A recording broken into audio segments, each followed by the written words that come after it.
Okay. Alrighty, and we are now live with our friends on YouTube as well. Thanks so much to everyone who's just logging on and joining us. We're so happy to have you here. We're here with Vix, and we'll be introducing her in just a moment, about 4 minutes. Okay. Alrighty, let's see here.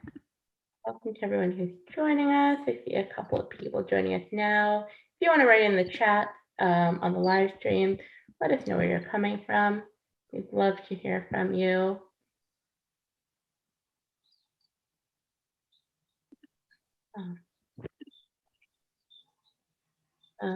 Okay. Next, I'm just going to spotlight you there so everyone can see you. And are you all right to begin letting people into the room? Yeah, let's. Fantastic. Okay.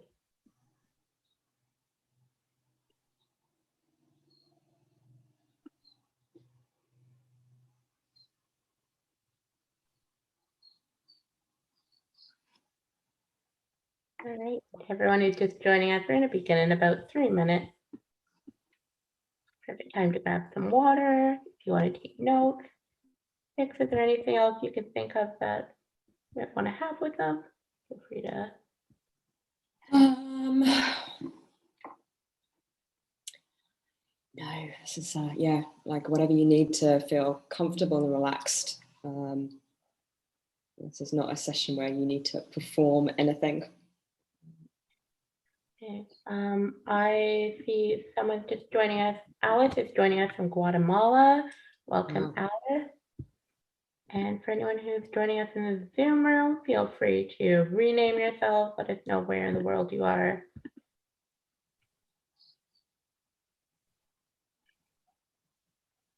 Yeah, I'm really curious to hear where people are joining from in this, like at this time. Like here in Bali, it's like 10 o'clock in the morning. Alicia said it's like the evening for you in Ontario, and yeah. We also have Jarate. I'm sorry, Jarate, if I'm pronouncing your name wrong, for who is joining us from Florida. Welcome. So again, another later in the evening.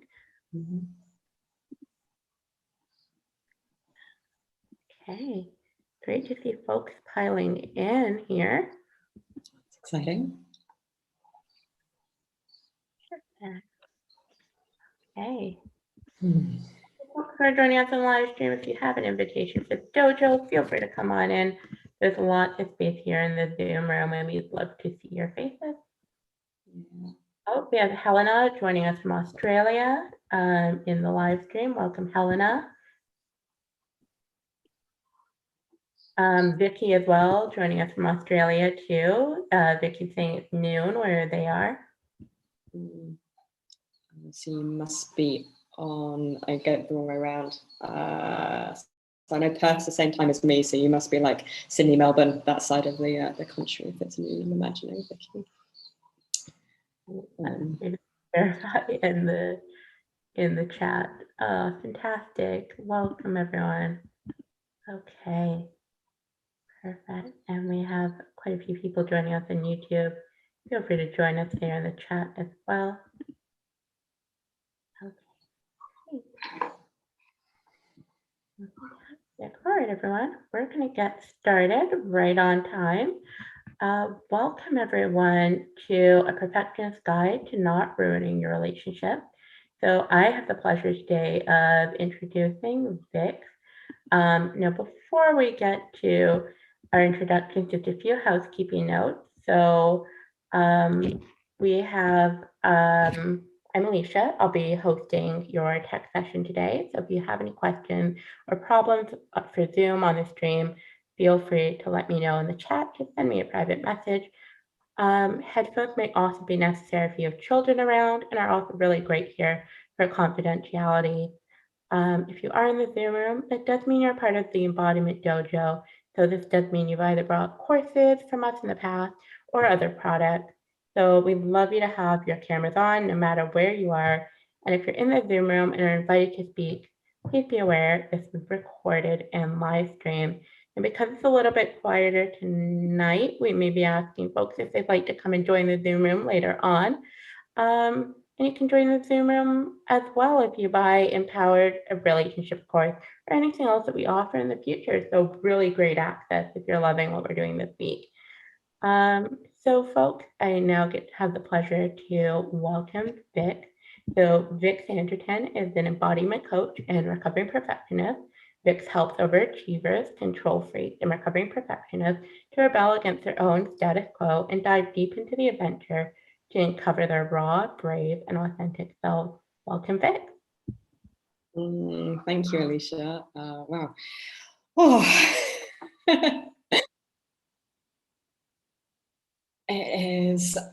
It's a real pleasure to be here with you all today. As Alicia said, like if you're on the live stream and you want to come and join us in the room, it'd be really wonderful to see your faces. It's a little nerve-wracking talking to the internet ether. So yeah, please do come and join us. Yeah, let me say a little bit more about me and a little bit about like the journey I've been on. And how I've ended up kind of talking about intimacy and relationships as a recovering perfectionist. So I have been a perfectionist for about as long as I can remember, whether it's personality or culture or whatever. That's definitely been a pattern that has served me at times in my life. It's allowed me to really get things done, to kind of push through really challenging situations. But as I've got a little bit older, a little bit wiser, I started to realize that it's actually a pattern that holds me back. It doesn't serve me a lot of the time. But I talk about being in recovery from perfectionism because it's a sneaky little pattern that likes to crop up in lots of different ways, often like not the most obvious ones, particularly as you start to work with it. And one of the places I notice it particularly crops up is around relationships.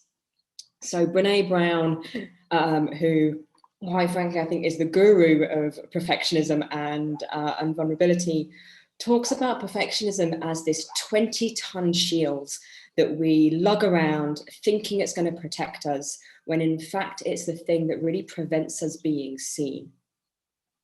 So we hide behind this 20-ton shield. And the first time I read this quote, I felt it in my body. I felt this sense of like, oh yeah, like that's the way I feel all of the time. And I feel like this desire, like I want to be seen. I want to be accepted for who I am and with all of the flaws and the things that are in progress and the things that I don't like about myself. And yet like I continually hide behind this shield of perfectionism. You know, I want to show up in a relationship in the right way. I want to communicate in the right way. I feel terrified about making mistakes or upsetting somebody else when I'm in connection. And all of that kind of gets in the way. Like it gets in the way of me expressing who I really am. And ironically gets in the way of connection. So I really started to realize that when I got into a practice called authentic relating. And that has really been the most magical tool for me to start to see some of this in action and start to have more range, start to have more choice about how I show up in any of my relationships, whether it's professional, personal, back at the mothership with my family. And so what I want to offer in this session is an opportunity for my fellow recovering perfectionists to meet some of those edges in you today and to play with some of these tools so that we can stop shoulding over all of our relationships. We stop allowing those expectations, judgments, all the shoulds we apply to ourselves, to stop getting in the way and stop ruining the relationships that we have. Because let's face it, shoulds are a key part of the perfectionist toolkit. And so what I'd like to offer is some tools that help us do something a little bit different. And in the spirit of being authentic and trying to practice being okay with not being my best, I kind of want to name something for you guys that it's day 28 of my menstrual cycle, which if any of you caught Jane Dancy's session earlier today on intimacy and female cycles, like it's a time in my cycle where what I really want to be doing is like being on my own. I really like to just shut the doors, be grumpy and be on my own right now.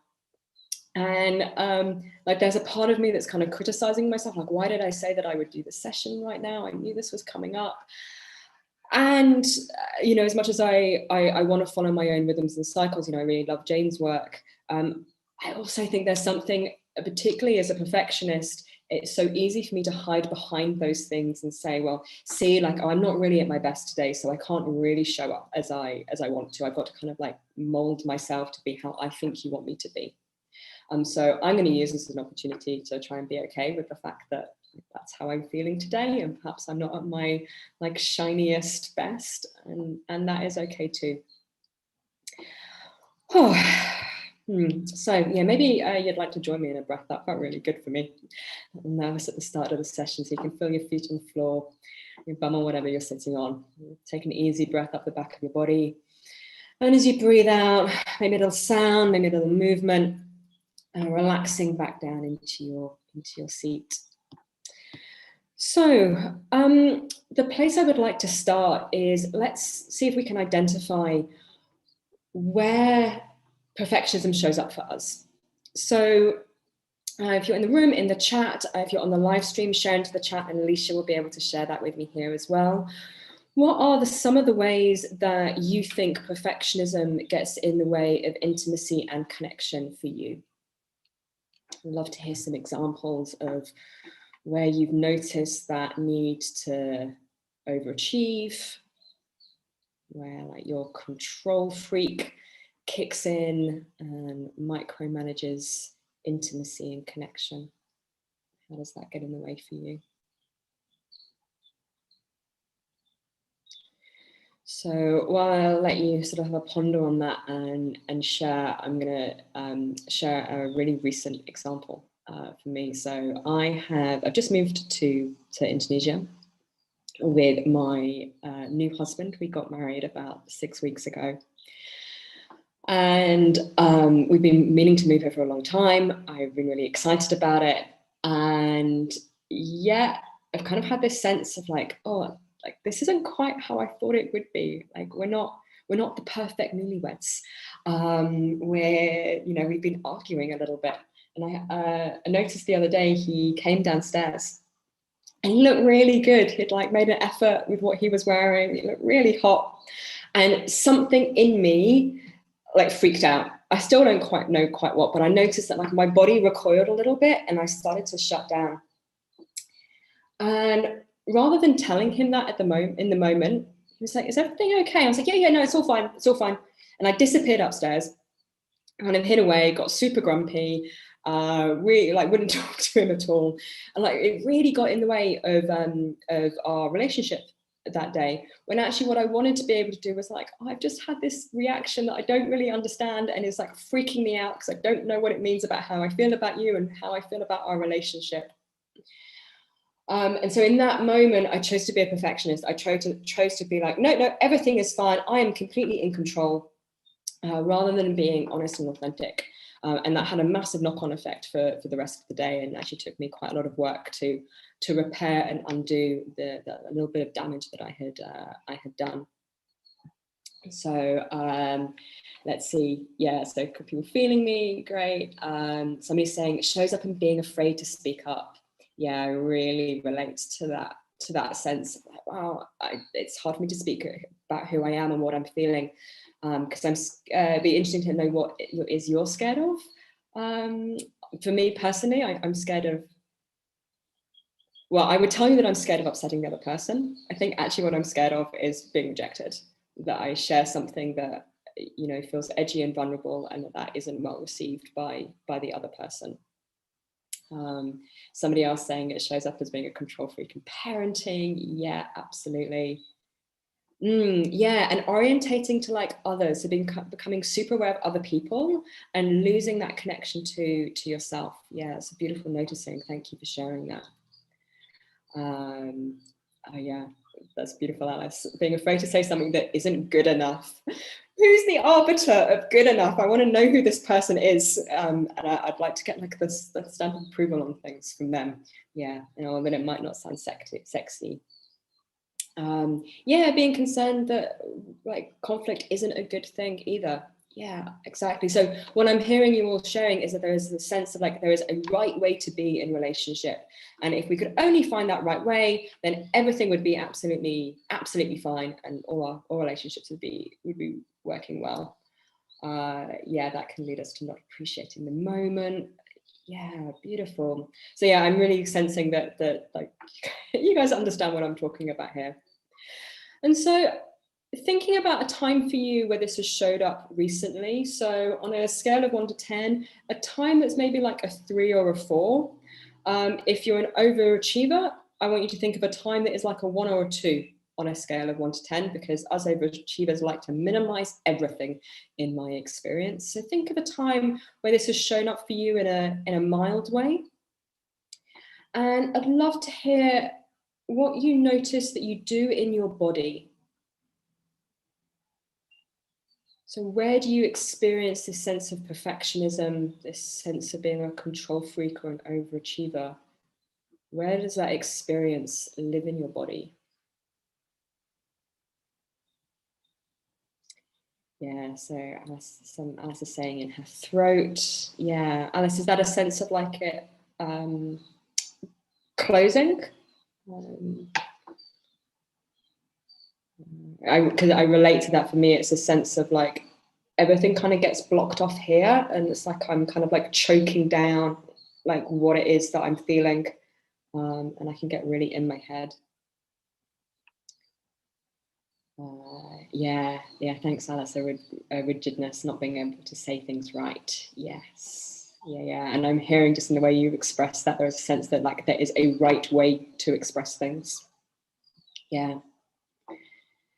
Another way it shows up for me is I mentioned this interaction I had with my partner the other day. It was like a kind of my body wants to move away. There's a sense of that kind of like flight response coming in, like I want to move away from what's happening, and I get narrow, so everything kind of gets tight in my body. Somebody in the live stream is saying around the shoulders. Yeah, I can relate to that.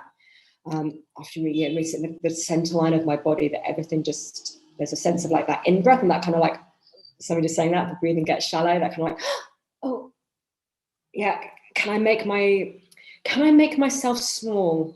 That's the kind of the sense that I have. Can I like fit into whichever box I have decided that I should be fitting into in this precise moment, usually to like impress or please somebody else. Like, how can I make myself into this particular shape?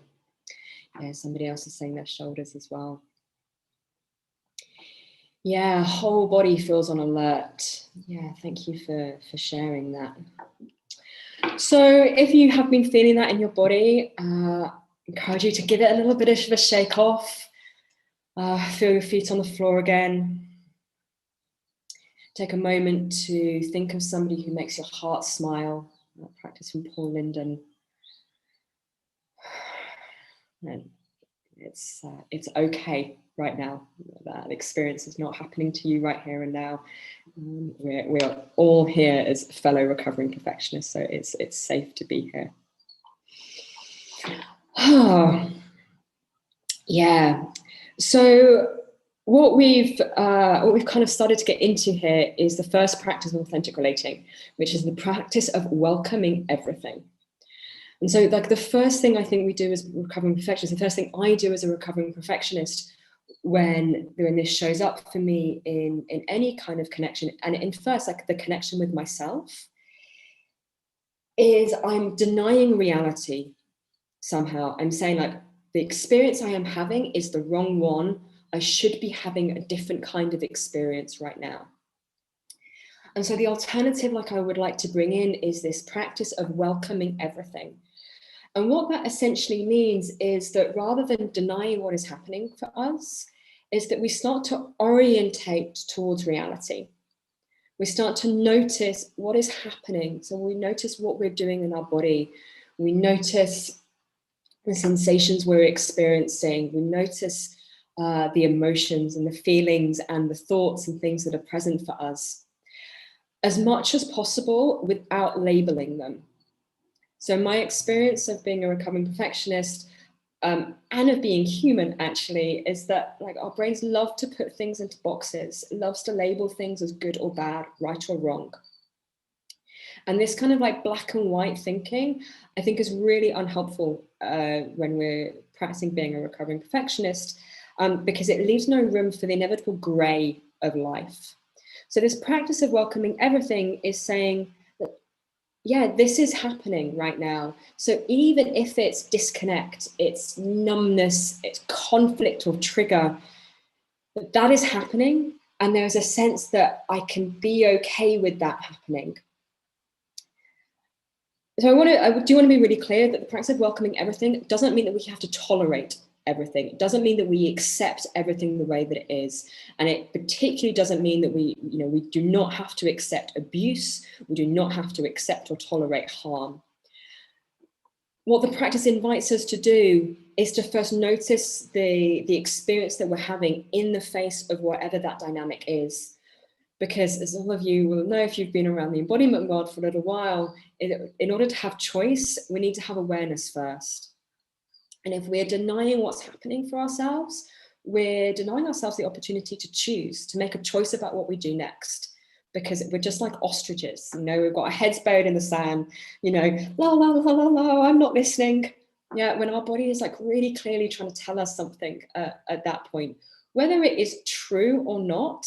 Like I had an experience on Sunday where I kind of like recoiled from my partner a little bit as if it wasn't safe. And, I know that that's an old pattern, that's something like way back in my past. That's not actually the relationship that I'm in now. If I just ignore it, then I can't get curious about it. I can't get into like, well, why is this happening? I can't start to share it with myself or with my partner, which we'll get into a little bit more later. So this practice of welcoming everything says, I can notice what is happening and I can try to notice it without judgment. If you find it difficult to like not let go of the judgment, that's fine. Like this practice is like layered. You just kind of get more and more meta to say, okay, can I find a place right now that is in me that is okay with not being okay with this experience? Yeah. And normally I've found once I've kind of like zoomed out like a couple of levels, there was something in me, there was a space in me, and I noticed I'm kind of like pointing to somewhere like around my back that is like, yeah, actually I do have this. Like I can be okay with the fact that I'm not okay with this. Some of you might know the quote from Ram Dass, one of my teachers always loves at this point, which is, the world is perfect as it is, including my desire to change it. Yeah. So let me take a little pause there. So I've introduced this practice of welcoming everything. Does anybody have any questions? Like, tell me how this is landing with you so far.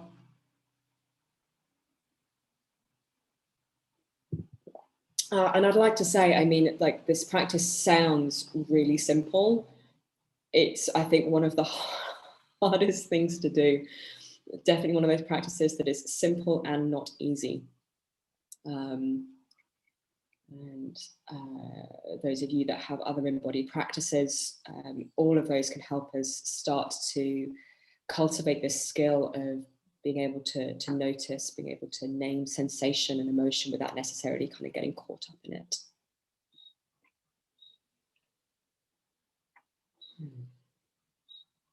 Okay, so have I got any questions, anything so far? So I'm going to kind of take us on to the next step of this exploration. So started to notice like the ways that perfectionism might show up for us, the way that what our body does when we experience that perfectionism. Next, I'd love to hear a little bit about some of the implicit expectations and stories and shoulds that you might have around connection. So one of I think the great joys of authentic relating is it invites us to make the implicit explicit. And most of us as humans, and particularly I think recovering perfectionists and overachievers, is we have all of these scripts that we're playing. Yeah, these ideas of like what the right thing looks like. And so I'd love to hear from you, like what are some of those scripts, shoulds that you have? So one of the ones that I have, for example, is because I teach authentic relating, because I facilitate around this, I have a story that I should be able to do this practice all of the time. And so when I get triggered and I am, I am like hijacked by these old patterns and I'm not able to like use the tools that I have, I get really judgmental of myself, and it puts me deeper into trigger and less able to use the tools. You can see how that kind of spirals out. So that's one of the shoulds that I have. I should be able to do this all the time.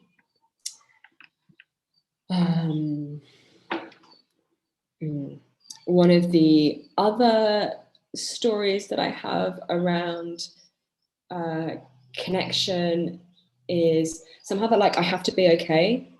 Like I have to be able to do things all by myself. So if I'm having an experience, a difficult emotion that I don't understand or I don't like, that like I have to be able to deal with that on my own. Yeah, that's what it means to be a good girl. It is to not burden other people. My emotions are a burden to other people. Yeah, I noticed that coming up as a little story as I talk about that. I appreciate this might be a little edgy for people. And again, think about a time where you've been in a situation where that perfectionism is kind of kicking in, you're feeling that tension in your shoulders or your throat, your breathing might get a little bit shallow. Can you identify some of the stories, the shoulds that might be there for you?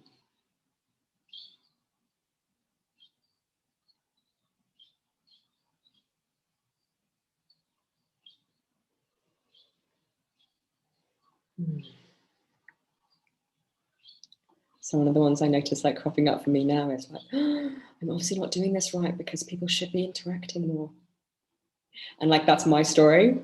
It's nothing to do with how you guys are all doing great. This is one of, so the second practice of authentic relating is to assume nothing. So the first practice I mentioned is to welcome everything. And this welcoming everything is that process of orientating towards our reality and noticing what is happening in the moment. Assume nothing then as the second practice is, I guess, getting a little layer deeper than that. So if we're noticing what is happening in reality, we're noticing what we're doing in our body, noticing the emotions that are present. Assume nothing, as those of you who've got any background in neuroscience will know, is absolutely impossible for anybody with a human brain.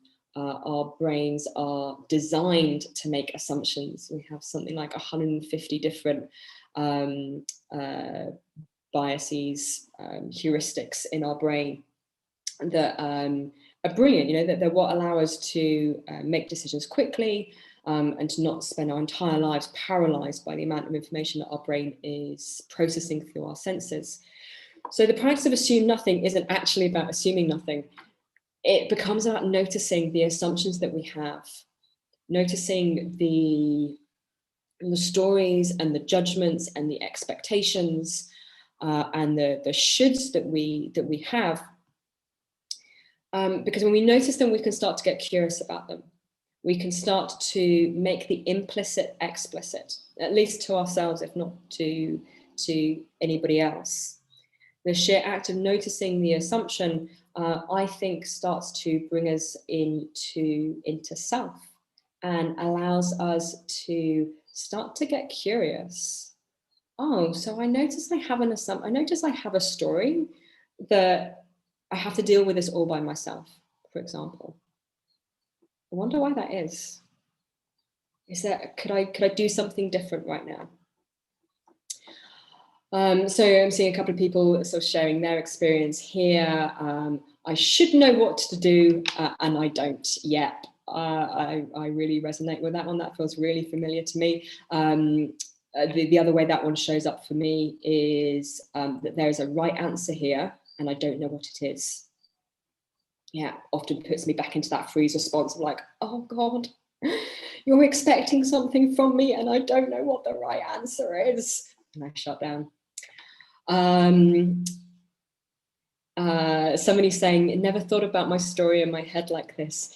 Yeah, I heard this a while ago, this idea that our thoughts are just stories. They're not necessarily true. We tend to believe that they're true. And this is the beauty, I think, of the practice of assuming nothing.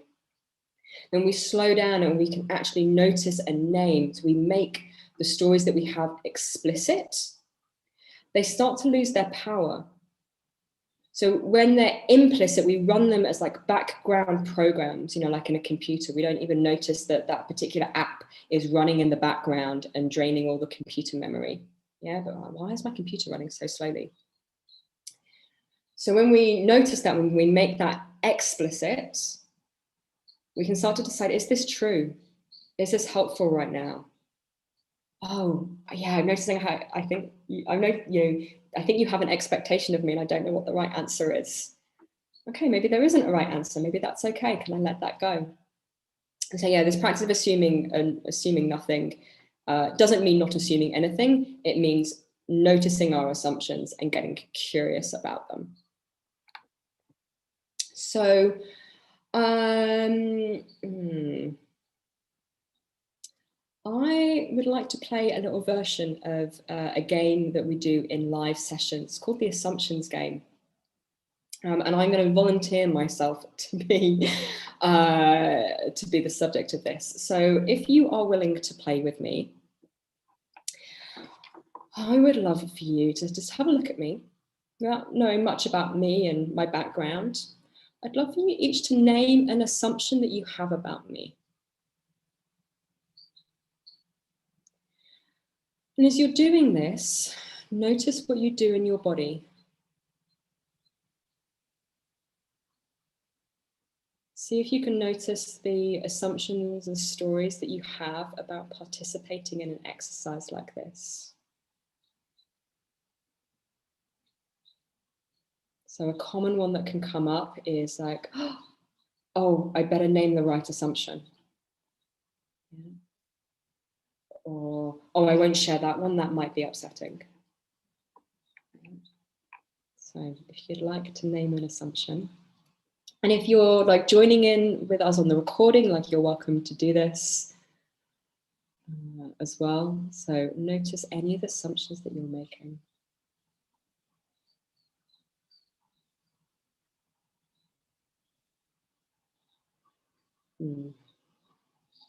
Okay, that's fine. Yeah, somebody's showing, yeah, we really believe the stories that we have and it makes us harsh on ourselves. Yeah, I really feel that. Thank you for naming that. Yeah, we believe the stories that we have, and yeah, I get really harsh with myself, really judgmental when I don't live up to these expectations I mentioned earlier. Like, I want to know who the person who arbitrates what good enough is, because I have a version of that person that lives in my head and says,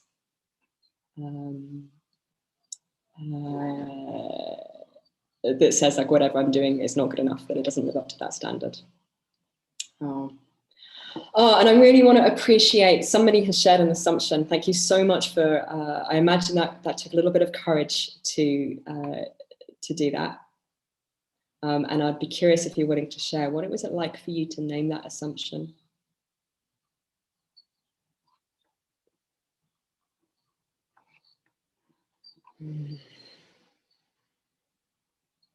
This can be, again, like, the beauty of the authentic relating practice is that they're really simple to say. They are not particularly easy to live out. So if you're finding it hard to find the assumptions, to notice them, that is absolutely fine. It can take like a little bit of practice to notice that thought chatter, notice like the stories that are playing. And so these are skills. Yeah, these are skills that we can practice, and by starting to notice and reveal them, we can start to get better at naming them. Yeah, somebody else has shared one. These I get really curious about these. Curious about, yeah, what it is that you see. Okay, so we've covered 2 practices so far. We've covered this practice of welcoming everything, and this practice of assuming nothing. So we orientate towards our reality, and then we start to make the implicit judgments that we have about reality explicit, so we can get curious about them. So hopefully by this point you're getting a strong sense of like, yeah, okay, I see like how this is a problem for me. I can see how this is starting to be a barrier to relationship. Yeah, because if we're operating behind, if we're denying reality, and we're operating with all these implicit stories and judgments and expectations about what is happening, we're not actually interacting with the person in front of us. We're not connected to ourselves, and we're not connected to the person in front of us. We're kind of just operating in fantasy land with all of the projections and the imaginations that we have about ourselves and about that other person. So what might be a different way of relating? So I'd love to hear about how you would like to be different. What might be a different way that we could interact rather than being in this mode of perfectionism?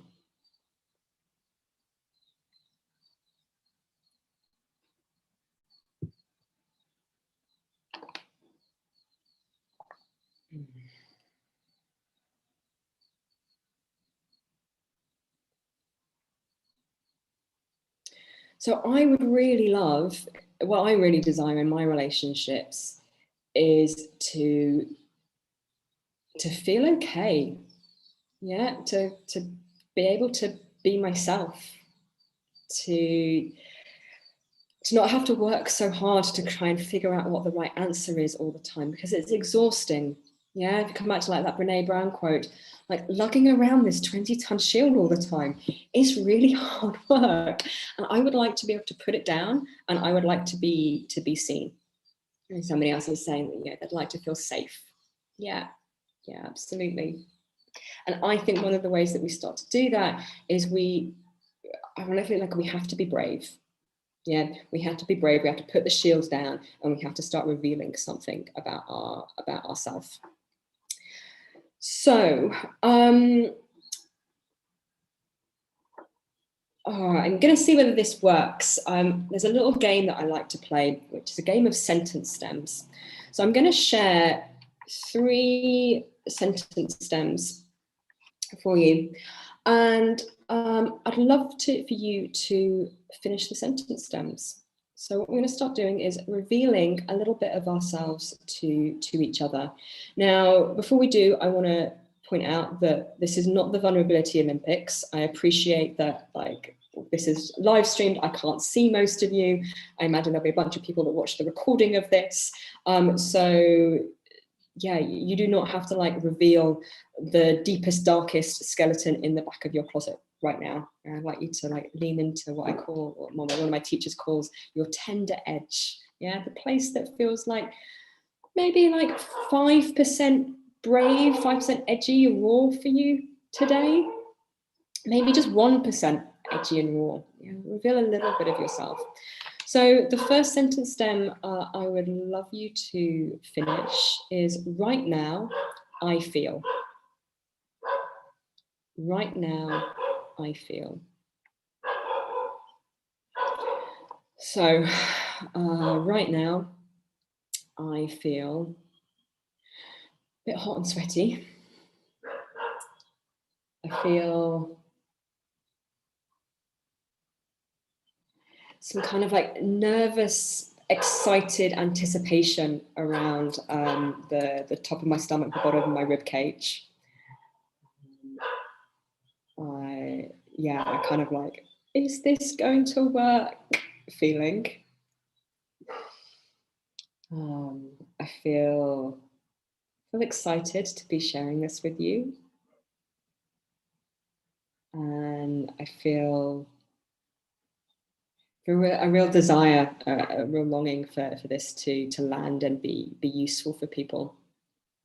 And I can notice the little voice in the back of my mind that's saying, oh, maybe it's not, maybe I'm not doing it right. Maybe it's not good enough. Yeah, so right now I feel tired. Thank you. Thank you, Christoph.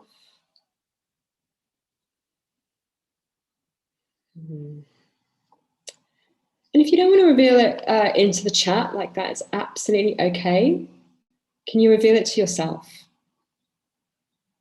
Yeah. Something else right now, I feel interested in the dog. And you have me super curious about what your dog is doing. It's okay. I've made an assumption there. I assumed you were talking about your dog, and I've just realized there was a dog barking out here. So now I'm wondering whether you mean you're interested in the dog here. Yeah.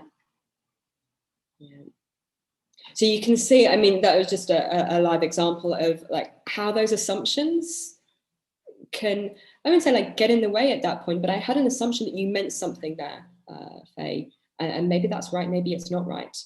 By noticing it, by naming it, I can get curious about it, and then I can ask you, is that true? I can get more clear about what it is that you're expressing. Okay. Second sentence stem. And these are the ones you can practice, actually. I really invite you to take these away and use these in connections. Like use this with a friend. Like notice what it's like to share some of these with friends, with your partner, with your children. So the second sentence stem, if you really knew me, you would know. So if you really knew me, you would know that I can't stand cucumber, and I will pick it out of sandwiches and salads like I'm a fussy toddler. No offense to cucumbers, I just don't like the taste. If you really knew me, you would know that I have moved house something like, it's upwards of 35 times over the course of my life. And I still really struggle with change and settling into a new place. And I have a lot of judgment about myself about that. I'm feeling that at the moment, that I should be able to like settle here into my new life in Indonesia really easily, because I have all of this experience of moving and I'm finding it hard, and that somehow is not right. Somebody else. Yeah, okay, it's a really great question. Thank you for asking this. I feel really happy about the class. Can I do any of this in real life? Yes. Yes, authentic relating exists as an embodied practice that is designed to be used in real life. So that sentence stems we were just using, for example, of right now I feel, you can use that in any relationship at any point. Like there's something about like, right now, this is what I'm noticing is my experience in the moment. You know, maybe it's a physical sensation. So somebody's saying, I feel tired. Somebody's craving Swiss cheese. Oh no, craving Swiss cheese or feeling like Swiss cheese. And I think you're saying that you're feeling, yeah, you're using it as a metaphor. You know, it could be a physical sensation. It could be like, this is how I'm feeling and sharing this with you. Yeah, I want to share this thing with you and I feel really nervous about it. Yeah, so that's the way that we can use it. I use these practices like as a practice in myself all of the time. So like, can I welcome everything right now? What assumptions am I making? Can I reveal myself a little bit more? That's the practice that we're in right now. Reveal your experience first to yourself and then to others.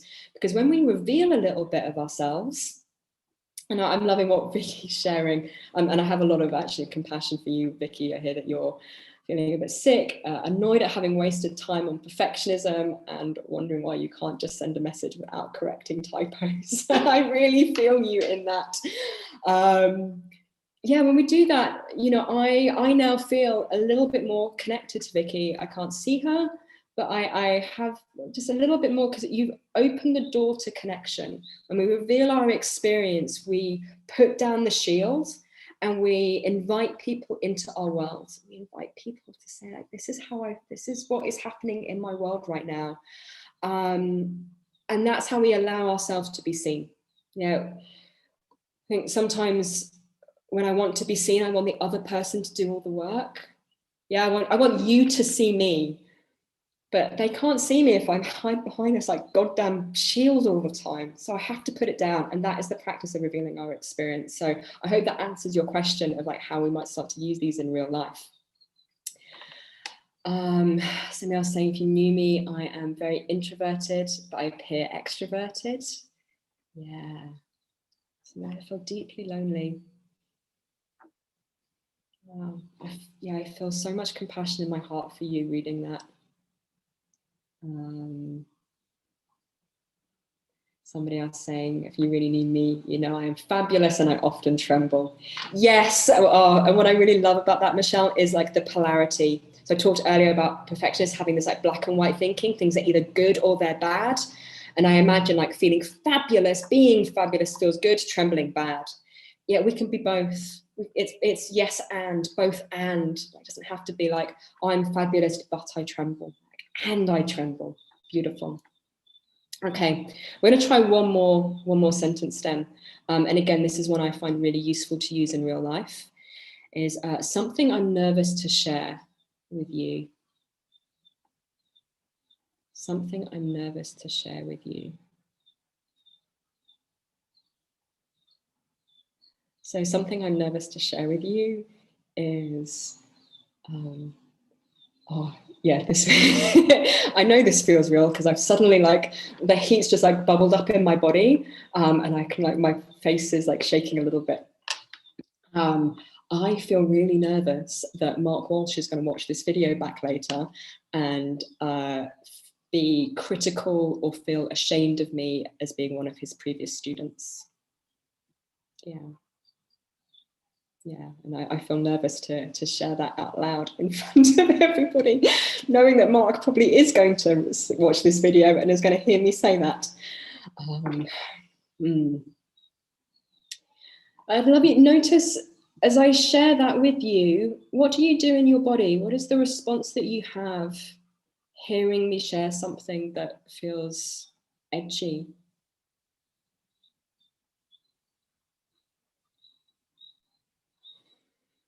So I know for me, when I share things like that, my perfectionist mind is like on high alert.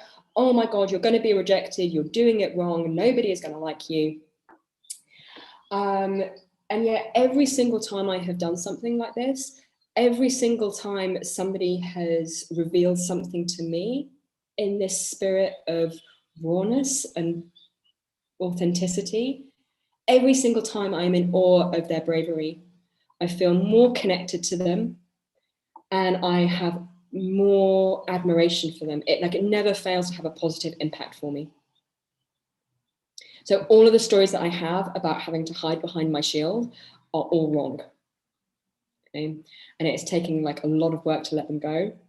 Like, so this practice of like welcoming them first, noticing the stories that I have, can I get curious about them? So that practice of welcoming everything, practice of assuming nothing, and then can I reveal them? Can I put down that shield and reveal that is what's happening?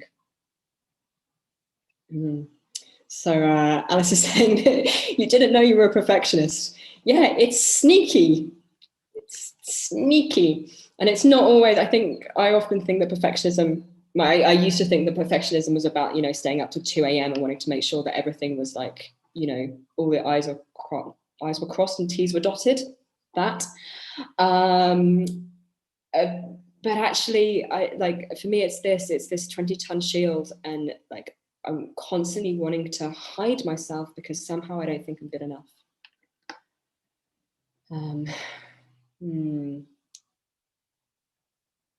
Somebody else sharing, you will see how much I blame myself for why I said this, not that. Yeah. I feel really touched by you sharing that. Thank you. Yeah, I hear that you blame yourself a lot. And I imagine that's really difficult. Imagine that feels really challenging. Oh, everybody feel all your feet on the floor, feel your bum on the chair. Take an easy breath up the back of your body. Feel some length and strength in your spine.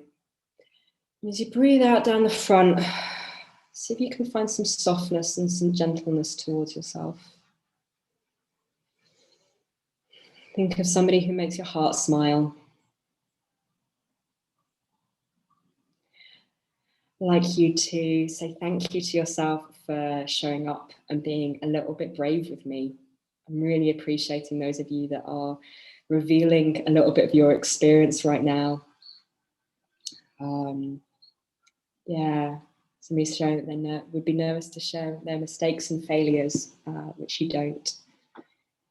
Yeah, so I really appreciate all of you for being here and for like having a go with this today. Yeah, and if you're willing, I'd love to hear a little bit about what as we kind of move towards a close, what it is that you're learning. So somebody asked that question earlier of like, how can we use this in life? So I'd love to hear that from you. Like, what are you going to take away from this session? What could you do a little bit differently? And a little bit differently, like one thing that could be a little bit different in your relationships. So Vicky's saying, I feel more relaxed. I had just been thinking about sharing that I'm nervous to share that I have experienced imposter syndrome. Me too. Anybody else? I'm gonna do this. Yes, means I resonate with you. I get you. Yeah, I get that. So Alice is taking away, she's identifying what I tend to assume for myself and others. So yeah, that practice of assuming nothing. Can you notice the assumptions that you're making? Wonderful. So as you're having a little reflect on that, like what are you taking away? Let me wrap up and hand back to Alicia. So we talked about 3 practices. There are actually 5 in authentic relating, but I don't want to try and overload you today. So we had a play with the practice of welcoming everything, the practice of assuming nothing, and the practice of revealing our experience.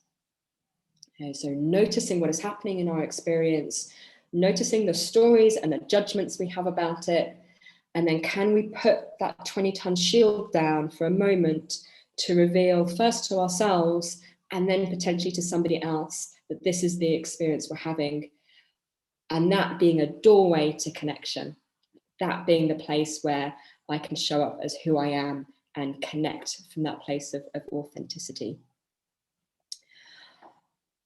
So I have a couple of tips, but Alicia, do you want to do the kind of the closing, and then I can share my tips as we finish?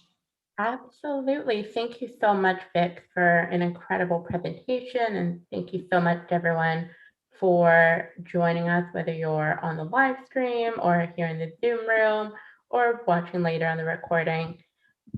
We really appreciate you having here. So before we get back to Vix with their tips for perfectionism and relationships, I just want to say to everyone that, if you've been enjoying these sessions and you're finding them beneficial and are working towards having more fun and better boundaries, which of course we can all have, we're all in relationships, whether we're single, married, relationships with friends, at work, with colleagues.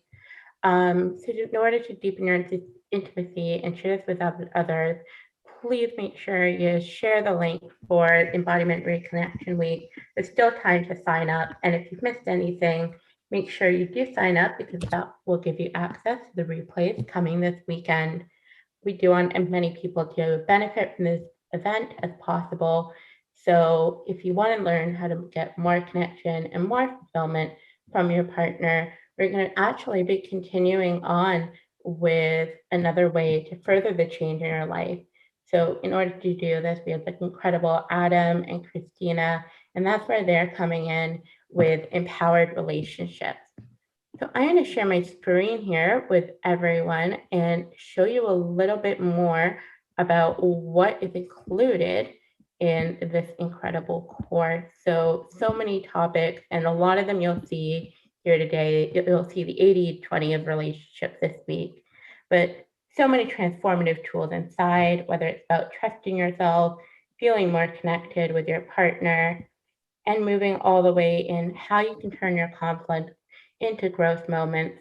So this is a great balance of self-paced and real-time learning, gives you an opportunity to do it yourself, and also has the support of folks like Christina and Adam, and have access to all these incredible courses we've had so far. If you'd like to get the course, that link will be in the chat as well. And before we wrap up, I have a quick video to show everyone today, and gives you some more insight into what the course is going to look like.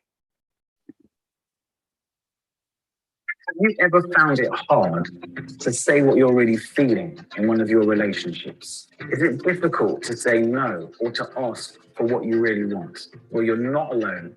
Regardless of your current relationship setup or dynamic, this might be interesting to you if you want to improve your skills and your ability to relate with taking more self-responsibility and showing up in an empowered way.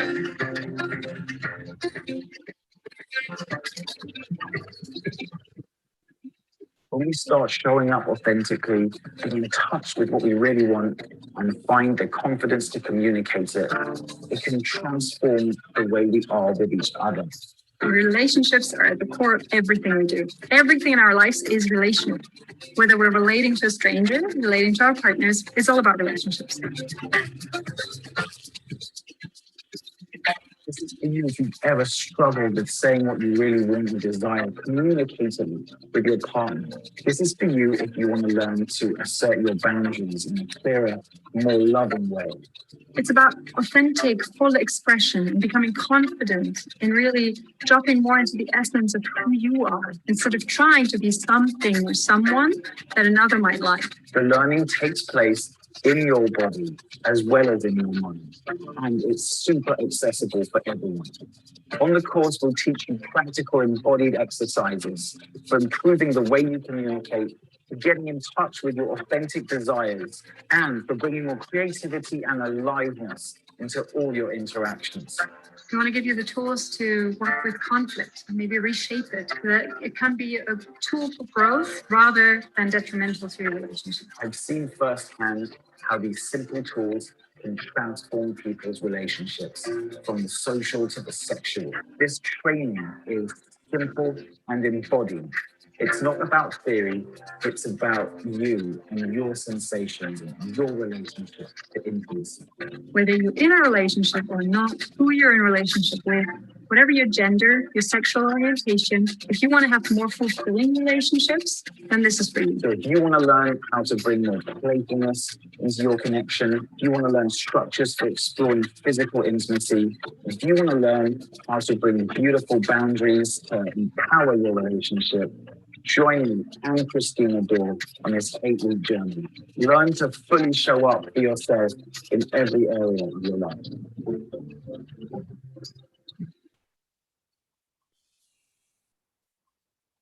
Interested in joining us on the course and becoming more empowered in your relationship and have been loving what we've been doing this week, this is definitely for you. We still have a few more days left, and for folks who are looking for the next session will be at 9 a.m. BST, so make sure you convert to your time zone, as I know we have folks joining us from all around the world.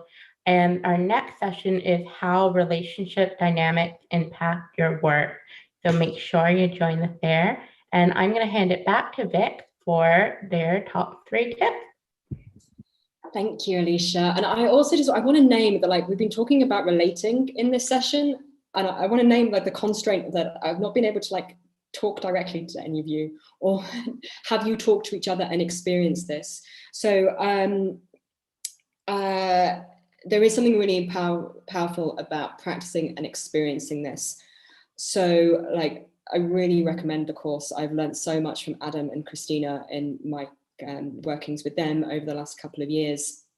They're both beautiful, really experienced coaches in this field, and like the importance of doing some of this work and experiencing it with other people. It's hands down, like, this is the way that you learn. I think relating is a little bit like riding a bicycle. You can't do it just by theory, thinking about it in your own mind. You have to practice with other people. So that would be one of my tips, is to find a way to practice. So during the course, find a practice group, you know, take some of these skills and start to develop the embodiment of putting down the shield and you know, practicing some of the things we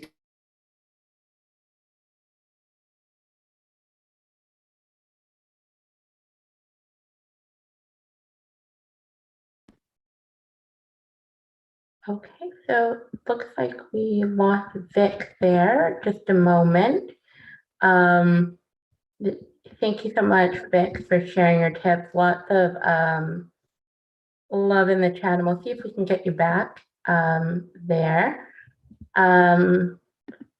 If anyone have anything to share, again, there's a lot of information in some of the comments about really enjoying the communication and being in a place where folks can accept their humanness and encouraging being able to be okay with mistakes.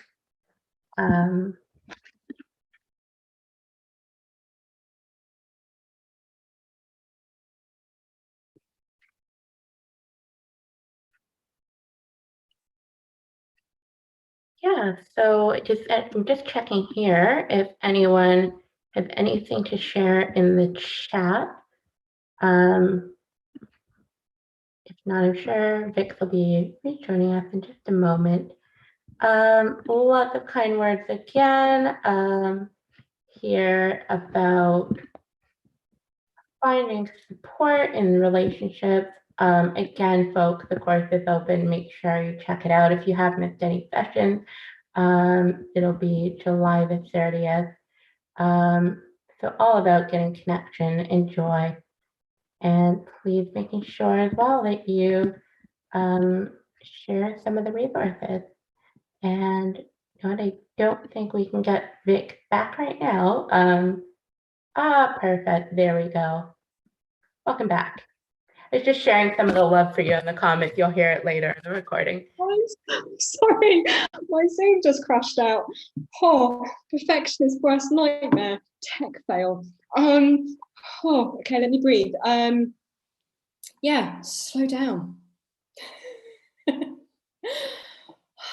all fine. Okay, so yeah, what I was saying, practice, slow down, and my last tip would be to take it gently with yourself, to calibrate. Said earlier, this is not the vulnerability Olympics. You do not need to throw away the shield in one go. You're allowed to start to put it down slowly and gently in a way that feels feels safe and nourishing for yourself. There will be times where like having the shield up is absolutely the most appropriate thing for you, and that is okay. So yeah, be kind to yourself with this. If you notice those judgmental, harsh voices coming in, that is another opportunity to practice. So can you welcome those voices? Can you hear what they're saying? Listen to the stories, and then can you choose to reveal them to yourself and to somebody else?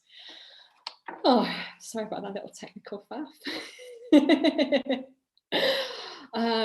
That is me. Those are my top tips: to practice, to slow down, and to be gentle.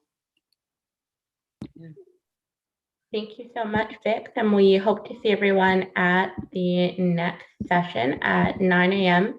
BST. Again, we'll be talking about, sorry about that. We'll be talking about continuing on with building relationship and how relationship dynamics impact your work. So make sure you join us there. We'll be moving on to some more of the coaching aspects, and we hope to see you on the final day. Thanks so much, everyone. And thank you, Vic. Thank you.